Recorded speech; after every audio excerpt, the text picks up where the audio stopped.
और आइए बात करते हैं आज की बड़ी खबर की। बड़ी खबर उत्तर प्रदेश से है और बड़ी खबर है 2 से ज्यादा बच्चे तो सरकारी दाना पानी अब नहीं मिलेगा। दाना पानी पूरी तरह से बंद हो जाएगा। योगी आदित्यनाथ ने उत्तर प्रदेश की लगातार और तेजी से बम की तरह बढ़ती आबादी पर पूरी तरह से रोक लगाने और इसे डिफ्यूज करने का फैसला कर लिया है। आइए आपको बताते हैं 11 जुलाई को योगी आदित्यनाथ एक बड़ा ऐलान करने जा रहे हैं। 11 जुलाई को क्या है आपको बताने जा रहे हैं। आखिर योगी क्या करेंगे। 11 जुलाई को दरअसल जनसंख्या कंट्रोल करने का सबसे बड़ा हंटर चलाएंगे योगी। 11 जुलाई को विश्व जनसंख्या दिवस है। नई जनसंख्या नीति का ऐलान मुमकिन है 11 जुलाई को योगी करेंगे। 2021 से 2030 तक का टारगेट सेट किया जाएगा यूपी के लिए। 2030 तक का लक्ष्य होगा। परिवार नियोजन पर सरकार का पूरी तरह से फोकस है। योगी ने फैसला कर लिया है। पोषण, शिक्षा, स्वास्थ्य प्रबंधन पर जोर रहने वाला है सबसे ज्यादा। इसके साथ ही बुजुर्गों की देखभाल के लिए जरूरी इंतजाम किए जाएंगे। सारे फैसले 11 जुलाई को ऐलान होगा। स्कूलों में हेल्थ क्लब भी बन सकते हैं। योगी ने ये 11 जुलाई को ऐलान करने। लेकिन आपको बताएं उत्तर प्रदेश में क्यों बहुत जरूरी है जनसंख्या पर काबू करना, क्योंकि उत्तर प्रदेश में जिस रफ्तार से जनसंख्या बढ़ रही है, न सिर्फ देश के दूसरे राज्य तो पहले ही पिछड़ चुके हैं, दुनिया के मुल्क पीछे हो जाएंगे यूपी की जनसंख्या से। आइए आपको बताते हैं उत्तर प्रदेश की जरा जनसंख्या की ये तस्वीर देखिए, आप खुद डर और घबरा जाएंगे। उत्तर प्रदेश की हालत देखिए जरा। उत्तर प्रदेश में लगभग क्षेत्रफल क्या है उत्तर प्रदेश का मैं आपको बता रहा हूं। क्षेत्रफल आपके सामने है 2,43,000 वर्ग किलोमीटर। कितना? 2,43,000 वर्ग किलोमीटर क्षेत्रफल है और आबादी लगभग 25 करोड़ से ज्यादा, 28 करोड़ के आसपास उत्तर प्रदेश की आबादी है। इसके मुकाबले में देखिए जरा राजस्थान से अगर उत्तर प्रदेश का मुकाबला करेंगे, देखिए जरा घबरा जाएंगे। 2,43,000 वर्ग किलोमीटर क्षेत्रफल उत्तर प्रदेश का है। राजस्थान का क्षेत्रफल बड़ा है, यानी राजस्थान बड़ा राज्य है, जमीन ज्यादा है और आबादी देखिए, आबादी यूपी में 28 करोड़ छू रही है तो राजस्थान में 8 करोड़। अब आप दायरे में फर्क समझिए। इतना ही नहीं, एक और राज्य देखिए, महाराष्ट्र की तस्वीर देखिए जरा। महाराष्ट्र में 3,07,713 क्षेत्रफल है ये महाराष्ट्र का वर्ग किलोमीटर में। उत्तर प्रदेश से ज्यादा बड़ा है जमीन के मामले में महाराष्ट्र। आबादी देखिए जरा, यूपी की 28 करोड़ और महाराष्ट्र की 13 करोड़ आबादी है। सोचिए, यूपी अपने आप में एक देश है। अगला राज्य देखिए, मध्य प्रदेश भी उत्तर प्रदेश से बड़ा है। 3,08,245 वर्ग किलोमीटर में मध्य प्रदेश फैला और यूपी 2,43,000 वर्ग किलोमीटर में। आबादी देखिए, यूपी 28 करोड़ और आबादी मध्य प्रदेश की है 3 करोड़। अब आप बखूबी अंदाजा लगा सकते हैं कि यूपी जिस रफ्तार से आबादी के मामले में बढ़ रहा है, राज्यों को तो पहले ही पीछे छोड़ चुका है, मुल्कों को भी पीछे छोड़ दिया है। बड़े बड़े देशों में 28 करोड़ की आबादी नहीं है। अमेरिका में भी 30 करोड़ से ज्यादा आबादी है, यानी कुछ दिन में अमेरिका को भी पीछे छोड़ देगा उत्तर प्रदेश। तो ये गलत नहीं होगा। यही वजह है कि योगी ने अब फैसला कर लिया है कि उत्तर प्रदेश की आबादी पर अब लगाम लगाना है। लेकिन चुनाव नजदीक है, बहुत से सियासतदानों को अपने वोट बैंक की फिक्र होने लगी है, इसलिए छटपटाहट हो रही है। देखिए जरा रिपोर्ट।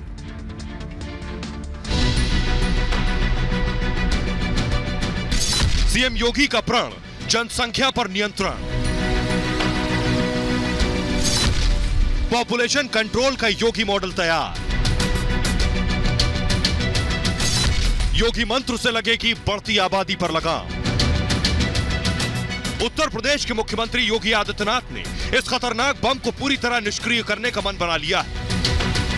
प्रदेश की सबसे बड़ी जरूरत है जनसंख्या नियंत्रण, क्योंकि यह 24 करोड़ का हमारा प्रदेश है। 2 बच्चे सबसे अच्छे, तो इस नीति पर भी हम लोग गौर कर रहे हैं। और जो नीति आ रही है उसके साथ साथ आगे चल के अगर हमें इसके लिए कोई कानून लाना पड़ेगा, हम कानून लाने में भी पीछे नहीं हैं। यूपी की योगी सरकार ने सूबे की जनसंख्या को काबू करने की मुहिम छेड़ दी है। सीएम योगी का मिशन पॉपुलेशन कंट्रोल की तैयारी पूरी हो गई है। देश में जनसंख्या और संसाधनों के बीच संतुलन करने के लिए और विकास की गति का लाभ आम लोगों तक सही समय पर, सही तरीके से और सही रूप में पहुंच पाए, इसलिए यह नियंत्रण जितनी जल्दी हो उतना ही देश के हित में है। आंकड़ों पर अगर नजर डालें तो उत्तर प्रदेश की आबादी लगभग 24 करोड़ है। वोट बैंक के चक्कर में आज तक न सपा न बसपा किसी की हिम्मत नहीं हुई कि वो इस बढ़ती आबादी पर लगाम लगा सके। अब फिर कहने लगे कि अभी हम ये बनाएंगे कानून, वो बनाएंगे कानून, मतलब बनाएंगे, मैंने 4.5 साल में क्या किया वो नहीं बताएंगे। इसके मतलब जनता को धोखा देना और जनता को सपने दिखाना, यही भारतीय जनता पार्टी का काम है। यही वजह है चुनाव से पहले योगी विरोधी वोट की मजबूरी में इस पर भी सियासत कर रहे हैं। और आइए अब आपको बताते हैं कि अगर 2 से ज्यादा बच्चे उत्तर प्रदेश में हुए तो क्या मुश्किल होने वाली है। आइए आपको दिखाते हैं, देखिए जरा। 2 से ज्यादा बच्चे हुए तो क्या हथौड़ा चलेगा। 2 से ज्यादा बच्चे होने पर सरकारी सुविधाओं में क्रॉस का निशान। कोई सरकारी सुविधा नहीं मिलेगी यूपी में अगर 2 से ज्यादा बच्चे हुए।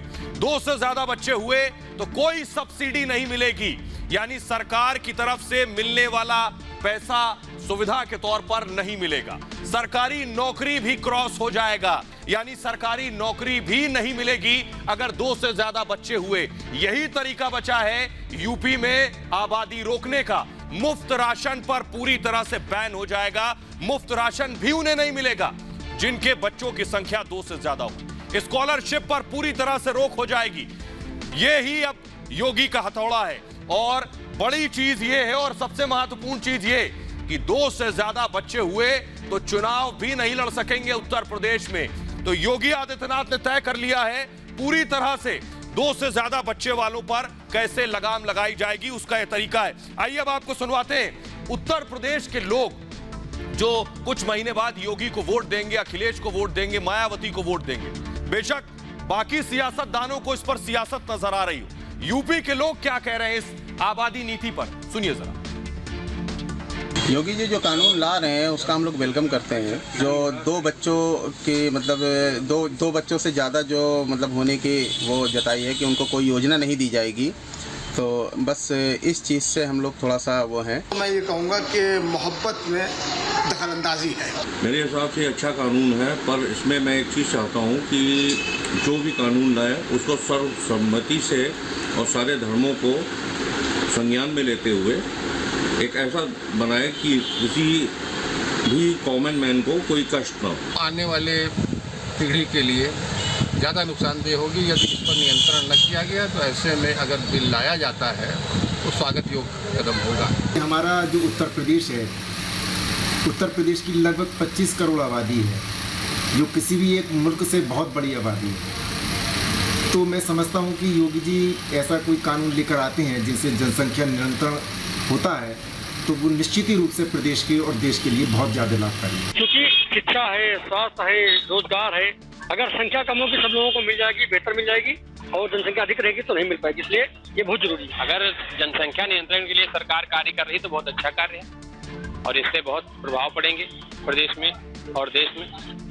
उससे ये होगा कि बेरोजगारी दूर होगी, क्योंकि आज के समय में जनसंख्या विस्फोट ही सबसे बड़ी समस्या है और चाहता हूं कि जल्द।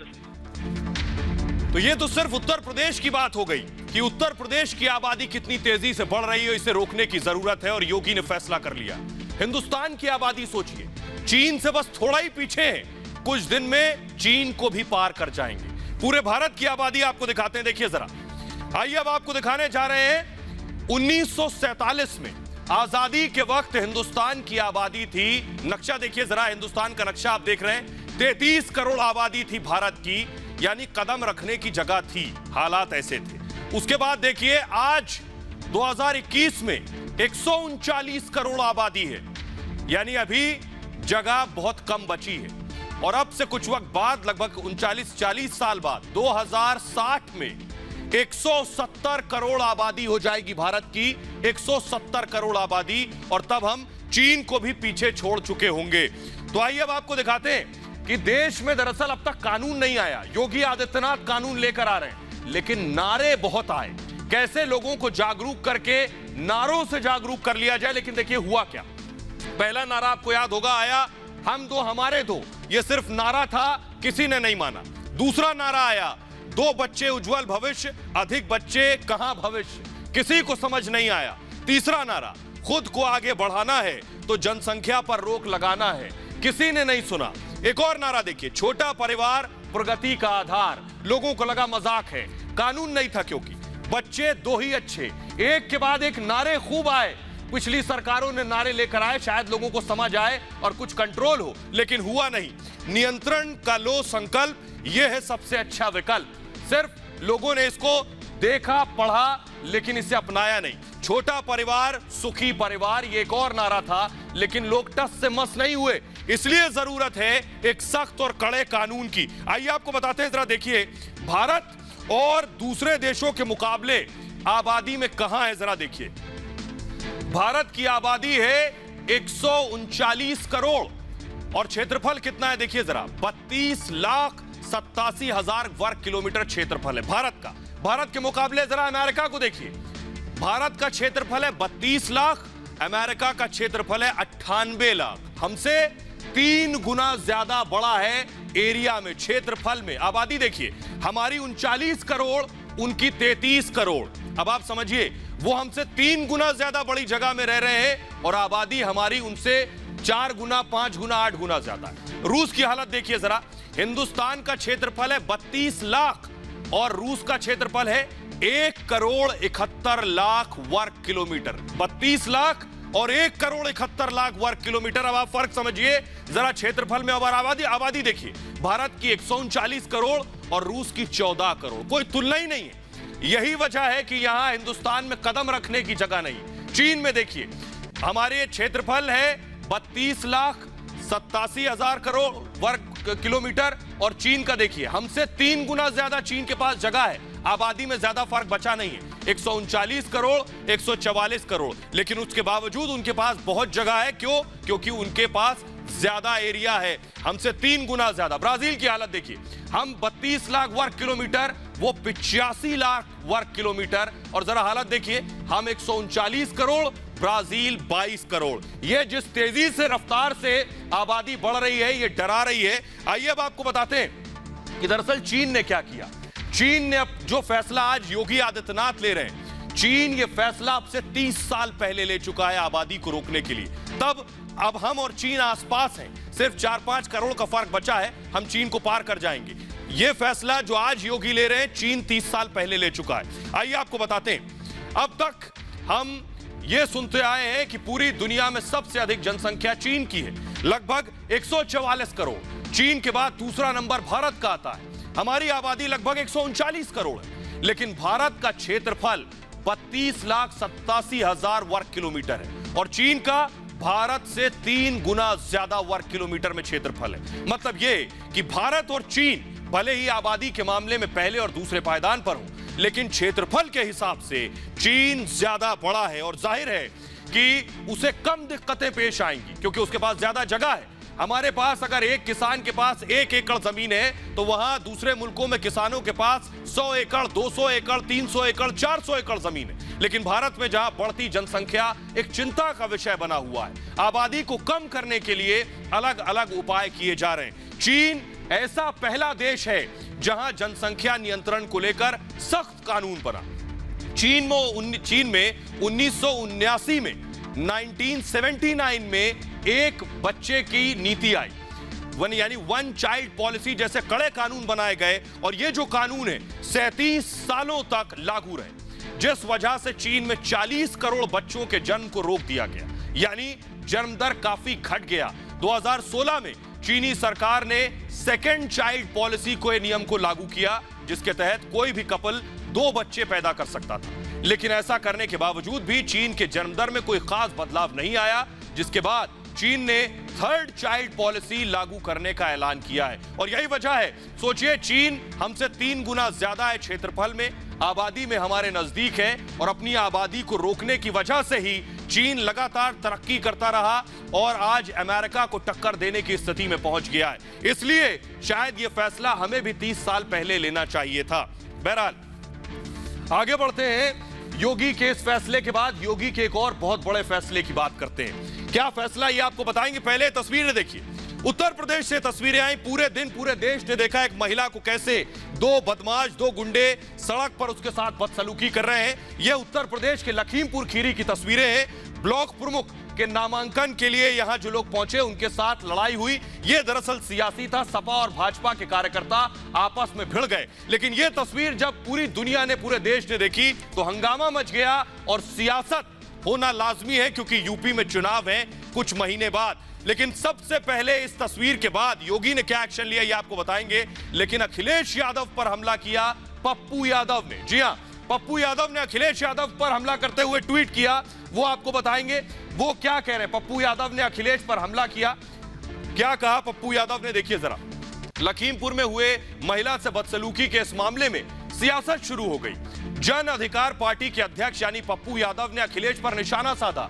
ट्वीट करते हुए पप्पू यादव ने लिखा अखिलेश को, बाबू अखिलेश यादव जी, आपसे ना हो पाएगा। सड़क पर संघर्ष, इतनी बड़ी पार्टी, इतना संसाधन हो, दुशासन का होश ठिकाने लगा देता। यानी पप्पू यादव अपने लिए कह रहे हैं। एक बहन बीच सड़क पर, चीरहरण बहन पर हुआ और आप आराम से बैठे हो। जेल से निकलता हूं, संघर्ष के लिए पार्टी आउटसोर्स कर दीजिएगा। यानी पप्पू यादव अखिलेश से कह रहे हैं पार्टी आउटसोर्स कर दीजिए, आपसे नहीं हो पा रहा है तो ये मैं कर लूंगा। पप्पू यादव ने अखिलेश यादव पर हमला किया। पप्पू यादव यही नहीं रुके, आइए आपको सुनवाते हैं। अब अखिलेश यादव पर जब हमला हो गया तो वो बाहर निकले और उन्होंने योगी आदित्यनाथ पर हमला किया। सुनिए जरा। यही लगता है कि भारतीय जनता पार्टी ने पूरी तरीके से गुंडों को छूट दी थी, जो चाहो सो करो। इसी वजह से हमारी बहन को अपमानित होना पड़ा, उसकी साड़ी तक खींची। याद रखना, जिन अधिकारियों ने इस तरह का काम किया उन अधिकारियों का भी हिसाब किताब किया जाएगा समय आने पर। हम ऐसे लोगों के बिल्कुल खिलाफ हैं जो लोग इस तरह का कृत्य कर रहे हैं। लेकिन हम बताना ये चाहते हैं कि आप ही के लोग रोक रहे थे उस महिला को, समाजवादी पार्टी के ही कार्यकर्ता रोक रहे थे, क्योंकि और दूसरा दल जो उनका था, जो दूसरा गुट था समाजवादी पार्टी का, वो पर्चा भरना चाहता था। वो नहीं चाह रहा था कि वो महिला उनकी पार्टी की पर्चा भरे, दूसरा कोई को ताकतवर को पर्चा भरवाना चाह रहे थे। गुंडे का सर्टिफिकेट तो समाजवादी पार्टी के पास में है, तो उन्होंने हमारे जो कार्यकर्ता प्रत्याशी था उसको रोकने का काम किसने किया? समाजवादी पार्टी के प्रवक्ता ने। तो ये तो साफ हो गया कि उन्होंने खुद एक्सेप्ट किया है। तो अखिलेश आए तो थे योगी आदित्यनाथ को घेरने, लेकिन अखिलेश खुद घिर गए। उन पर न सिर्फ बीजेपी ने हमला किया, पप्पू यादव ने हमला किया, बल्कि बुआ मायावती ने भी अखिलेश पर प्रहार किया। मायावती ने क्या लिखा ये आपको बताते हैं। मायावती लिख रही हैं, यूपी विधानसभा का चुनाव नजदीक है तो बीजेपी के लिए विरोध में एसपी का जुबानी विरोध और आक्रामकता दिख रही है। वो घोर छलावा है, क्योंकि ऐसे ही सत्ता के दुरुपयोग से चुनाव जीतने के लिए समाजवादी पार्टी का पूरा शासनकाल चर्चाओं में रहा है। जनता कुछ नहीं भूली है, यह मायावती ने कहा। जल्दी से आइए आपको बताते हैं योगी आदित्यनाथ ने क्या एक्शन लिया। पूरे थाने को सस्पेंड कर दिया। जल्दी से देखिए योगी का सबसे बड़ा एक्शन आपको बताने जा रहे हैं। विपक्ष भले ही निशाना साध रहा है, लेकिन इस मामले में सीएम योगी पूरी तरह से एक्शन में। मुख्यमंत्री योगी ने इस मामले में सख्त कार्रवाई के आदेश दिए और अधिकारियों को जीरो टॉलरेंस अपनाने को कहा है। 2 आरोपियों ब्रज किशोर और यश वर्मा की गिरफ्तारी हो चुकी है इस मामले में। वहीं जिस बसगवा थाना क्षेत्र का यह मामला है, पूरा का पूरा थाना सस्पेंड कर दिया है योगी आदित्यनाथ ने। थाने के एसएचओ आदर्श कुमार सिंह को निलंबित कर दिया गया है। एसएचओ के अलावा सीओ को, एक इंस्पेक्टर हनुमान प्रसाद यादव को सस्पेंड किया गया है और इलाके के सीओ अभय प्रताप भी निलंबित किए गए हैं। थाने में तैनात 3 एसआई दुर्वेश उगार सेन और महेश प्रताप को भी सस्पेंड कर दिया गया है। यह था योगी का सबसे बड़ा हंटर। बहरहाल योगी आदित्यनाथ के बाद बात करते हैं प्रधानमंत्री नरेंद्र मोदी की। प्रधानमंत्री आज बहुत भावुक हो गए। वजह आपको बताने जा रहे हैं प्रधानमंत्री आखिर क्यों भावुक हुए। वजह थे कल्याण सिंह। दरअसल उत्तर प्रदेश के पूर्व मुख्यमंत्री कल्याण सिंह अस्पताल में है, वेंटिलेटर पर थे। देखिए जरा, योगी आदित्यनाथ और जेपी नड्डा मिलने पहुंचे थे, देखने पहुंचे थे कल्याण सिंह को। इस स्थिति में फिलहाल लखनऊ पीजीआई में कल्याण सिंह एडमिट हैं और बताया जा रहा है पहले से स्थिति बेहतर है। उनको दरअसल कई तरह की दिक्कतें थी, जिसके बाद उन्हें हॉस्पिटल में एडमिट कराया गया था। ये तस्वीरें हम आपको दिखा रहे हैं। जेपी नड्डा मिलने पहुंचे, जेपी नड्डा के बाद शहनवाज हुसैन भी पहुंचे। वो तस्वीरें मैं जरा दिखाऊं। शहनवाज हुसैन भी उनसे मिलने पहुंचे। ये बैठे हैं कल्याण सिंह जिन्हें आप देख रहे हैं, और शहनवाज हुसैन भी इनसे मिलने पहुंचे। लेकिन जेपी नड्डा मिलने पहुंचे और उसके बाद आपको बताऊं दिलचस्प बात यह कि कल्याण सिंह ने बीजेपी के अध्यक्ष जेपी नड्डा से प्रधानमंत्री नरेंद्र मोदी के बारे में बात की। सोचिए, कल्याण सिंह ने पीएम मोदी के बारे में बात की क्या कहा जेपी नड्डा को कल्याण सिंह ने पीएम मोदी के बारे में, वो सुनिए, फिर आपको बताएंगे पीएम ने क्या कहा और कैसे और क्यों भावुक हो गए। सुनिए जरा जेपी नड्डा को। हमारे वरिष्ठ नेता सम्माननीय कल्याण सिंह जी को उनके स्वास्थ्य यहाँ SGPGI में वो कर रहे हैं, तो उनको देखने का मुझे सौभाग्य प्राप्त हुआ और हमारी इच्छा थी कि हम उनके स्वास्थ्य के बारे में जानकारी हासिल करें। प्रधानमंत्री जी भी चिंतित थे, तो हम आज दिल्ली से आए इस कार्यक्रम के लिए। मेरे साथ हमारे राष्ट्रीय संगठन महामंत्री संतोष जी भी उनको देखने के लिए आए। तो प्रधानमंत्री नरेंद्र मोदी के बारे में जेपी नड्डा से क्या कुछ कहा कल्याण सिंह ने बताया, लेकिन जेपी नड्डा ने यह बात प्रधानमंत्री नरेंद्र मोदी को बताई। तो देखिए क्या हुआ। दरअसल बीजेपी अध्यक्ष जेपी नड्डा के इसी बयान के बाद प्रधानमंत्री मोदी भावुक हो गए। पीएम मोदी ने ट्वीट किया बाकायदा और ट्वीट कर लिखा, यह जानकर बहुत खुशी हुई कि जेपी नड्डा से बातचीत के दौरान कल्याण सिंह ने मुझे याद किया। कल्याण सिंह जी के साथ मेरी बहुत सी यादें जुड़ी हुई हैं, उनमें से कुछ यादें आज ताजा हो गईं। उनसे बात करके हमेशा कुछ ना कुछ सीखने को मिला है। प्रधानमंत्री मोदी ने एक और ट्वीट करते हुए लिखा कि देश के लाखों लोग कल्याण सिंह के जल्द स्वस्थ होने के लिए दुआ कर रहे हैं। प्रधानमंत्री मोदी ने कल्याण सिंह जी के पोते को फोन कर कल्याण सिंह जी के स्वास्थ्य के बारे में जानकारी भी ली। दरअसल ये तस्वीरें बताने के लिए काफी हैं कि बीजेपी के लिए कल्याण सिंह क्या है।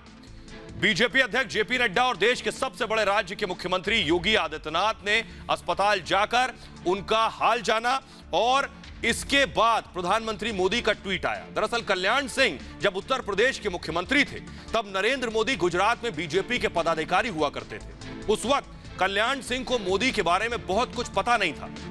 राम जन्मभूमि आंदोलन को लेकर देश भर में उनकी चर्चाएं हो रही थी कल्याण सिंह की। जब मुरली मनोहर जोशी ने कश्मीरी आतंकवादियों को चुनौती देने के लिए दिसंबर 1991 में कन्याकुमारी से श्रीनगर तक एकता यात्रा निकाली, तो इसके संचालन की जिम्मेदारी प्रधानमंत्री मोदी को दी गई।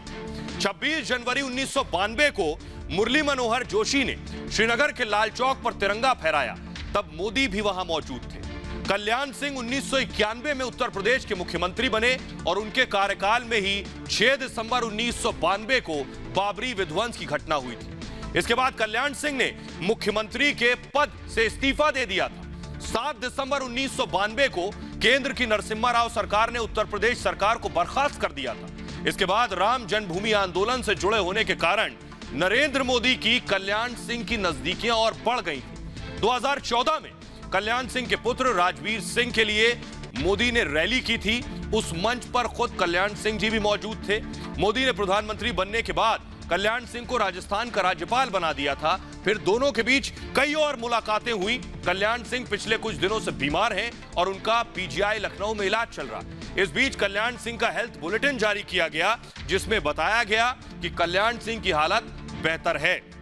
और आइए आपको दिखाते हैं। तो कल्याण सिंह जो उत्तर प्रदेश के पूर्व मुख्यमंत्री हैं, फिलहाल लखनऊ के PGI में हैं। उत्तर प्रदेश के एक और पूर्व मुख्यमंत्री मुलायम सिंह यादव भी मेदांता में भर्ती हैं। फुल स्क्रीन अगर तस्वीरें दिखाऊं, मुलायम सिंह यादव जी जो कि अभी मेदांता में एडमिट है, वो तस्वीरें हम आपको दिखा रहे हैं। तो मुलायम सिंह यादव का फिलहाल इलाज चल रहा है, पहले से उनकी हालत बेहतर है। अखिलेश यादव ने भी एक तस्वीर ट्वीट की है, वो दिखाता हूं। अखिलेश जब उनसे मिलने गए, वो तस्वीर मैं दिखाऊंगा। ये तस्वीर जो आप देख रहे हैं, देखिए जरा, अखिलेश के हाथ में कप है और पूर्व मुख्यमंत्री मुलायम सिंह यादव के साथ वो चाय पी रहे हैं। तो दो पूर्व मुख्यमंत्री फिलहाल अस्पताल में इलाज करवा रहे हैं।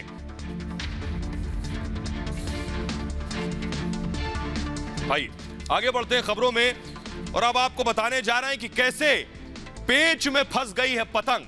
पतंग दरअसल असदुद्दीन ओवैसी का चुनाव निशान है। तो ऐसा क्या हुआ कि पतंग उड़ने से पहले ही कट रही है। आइए अब आपको बताते हैं। पहली तस्वीर देखिए जरा। यह तस्वीर कल सामने आई जब ओपी राजभर के साथ असदुद्दीन ओवैसी बैठे थे और योगी के खिलाफ, अखिलेश के खिलाफ बयान दे रहे थे, लेकिन उन्हें इल्म नहीं था कि दूसरी तस्वीर जो होगी वो मुश्किलें खड़ी कर देगी। दूसरी तस्वीर मैं दिखाऊं।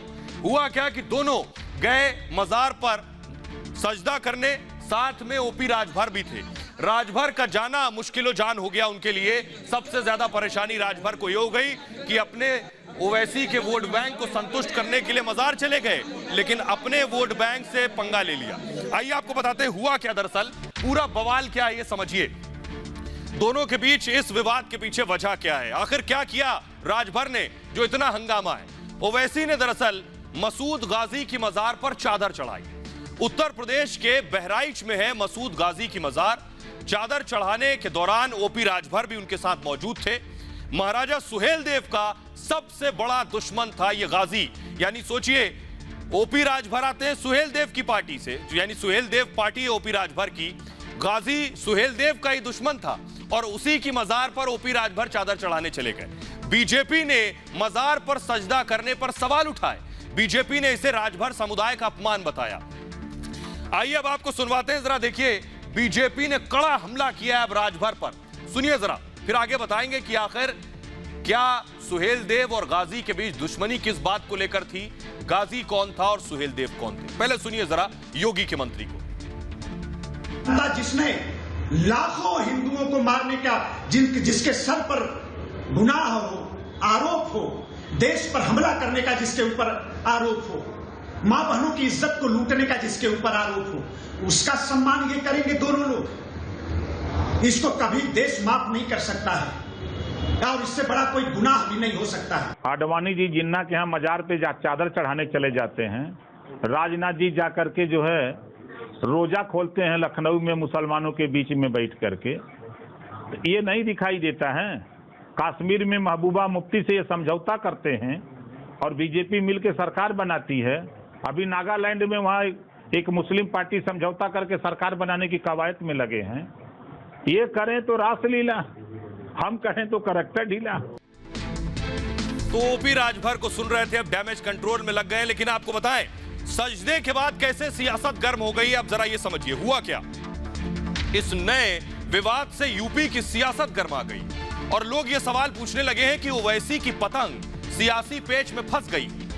अगर वाकई में ऐसा ही हुआ है तो चुनाव से पहले सजदे के चक्कर में ओवैसी की पतंग कहीं कट ना जाए, क्योंकि पूर्वी उत्तर प्रदेश में राजभर समुदाय में महाराजा सुहेलदेव के प्रति जबरदस्त आस्था है और यह आस्था आक्रमणकारी सालार मसूद गाजी का अयोध्या को बर्बाद करने के मकसद से हिंदुस्तान पर हमले और महाराजा सुहेलदेव का मसूद गाजी को युद्ध में हराने की वजह से पैदा हुई। यही वजह है कि प्रधानमंत्री मोदी ने सत्ता संभालने के बाद महाराजा सुहेलदेव के सम्मान में कई बड़े फैसले किए ताकि देश के लिए जान की बाजी लगाने वाले महापुरुषों का सम्मान भी हो और राजभर समुदाय को मुख्यधारा से भी जोड़ा जाए और उनकी भावनाओं की कद्र की जाए। मोदी सरकार ने महाराजा सुहेलदेव के नाम पर दिल्ली से गाजीपुर तक ट्रेन चलाई, सुहेलदेव पर डाक टिकट जारी किया, सुहेलदेव स्मारक की आधारशिला रखी, सुहेलदेव की प्रतिमा का अनावरण किया। प्रधानमंत्री नरेंद्र मोदी ने यह किया।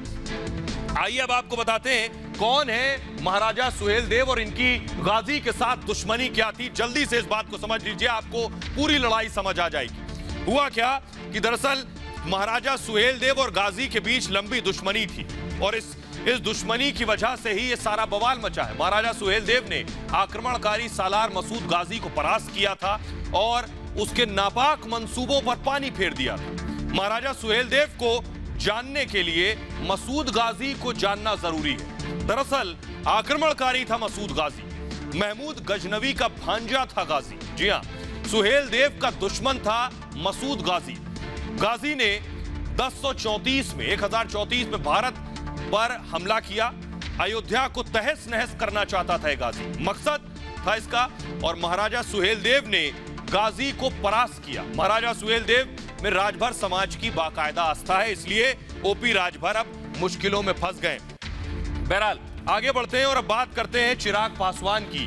कैसे हाईकोर्ट में बुझ गए चिराग, ये आपको बताने जा रहे हैं। चिराग पासवान को इल्म नहीं था कि उनको ये मुश्किल झेलनी पड़ जाएगी। जी हां, चिराग पासवान चाचा के खिलाफ कोर्ट तो चले गए, लेकिन कोर्ट में चिराग पासवान को बड़ा झटका लगा है, ये आपको बता रहे हैं। हाईकोर्ट में बुझ गए चिराग। हुआ क्या आपको बताएं, दरअसल चिराग पासवान चाचा से लड़ाई कर चुके हैं, यानी चाचा की बगावत के बाद चिराग पासवान परेशान है। वो तस्वीर अगर मैं दिखाऊं कि चिराग पासवान जब घर पहुंचे, देखिए 1 घंटा इंतजार करते रहे चाचा के घर के बाहर, चाचा ने दरवाजे नहीं खोले। क्यों? क्योंकि चिराग को पार्टी से बाहर कर दिया था। दूसरी तस्वीर दिखाएं, चिराग के लिए सिर मुंडाते ओले पड़ गए जब चाचा ने शपथ ले ली, यानी चाचा मंत्री भी बन गए।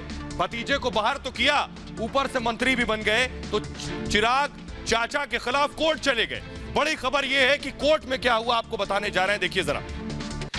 चाचा पारस आज भतीजे चिराग पर भारी पड़ गए हैं। बड़ी खबर यह है पूरे देश की सियासत के लिहाज से, क्योंकि सभी ने चाचा भतीजे की लड़ाई देखी है। कोर्ट में क्या हुआ ये जरा देखिए।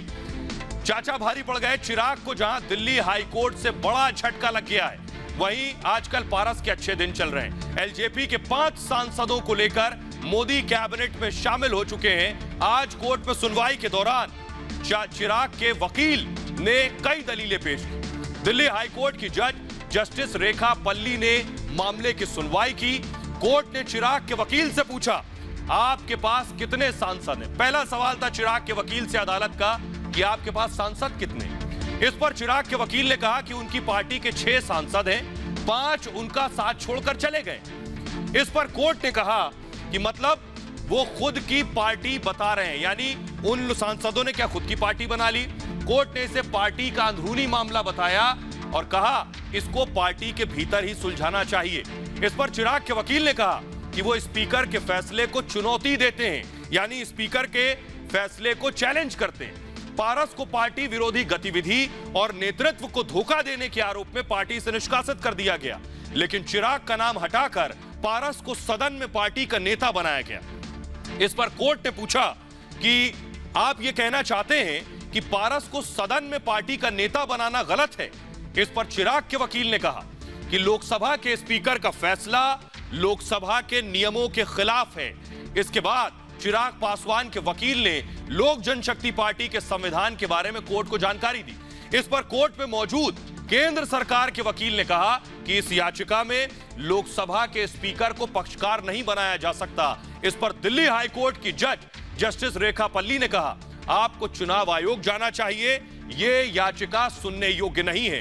कोर्ट चिराग पर भी जुर्माना लगाना चाहती थी, लेकिन चिराग के वकील के आग्रह पर कोर्ट ने जुर्माना नहीं लगाया। कोर्ट ने कहा कि मामला स्पीकर के सामने लंबित है, इसके बाद हम कोई आदेश दे सकते हैं।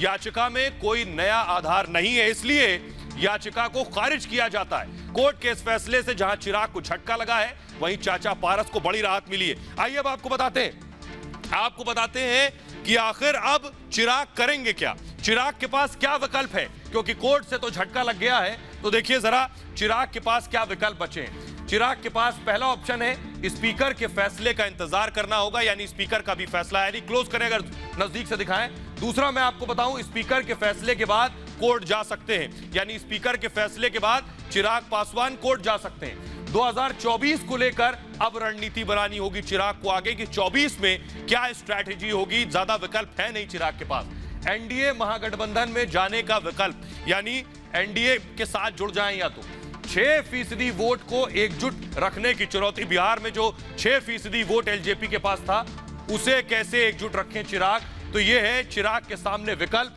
ये मैंने आपको बताए हैं, लेकिन बड़ी चीज यह है कि अब चाचा तो बन चुके हैं मंत्री, चिराग को कोर्ट से झटका लगा है। चिराग को फिलहाल करना होगा सिर्फ इंतजार, क्योंकि पारस, पशुपति पारस को मंत्री बनाया जा चुका है। चिराग छटपटा रहे हैं, कोर्ट इसीलिए गए वो, और वो बार बार चाचा के खिलाफ अब जो रणनीति बना रहे हैं, उसमें फिलहाल चिराग के हाथ कामयाबी नहीं लगी है।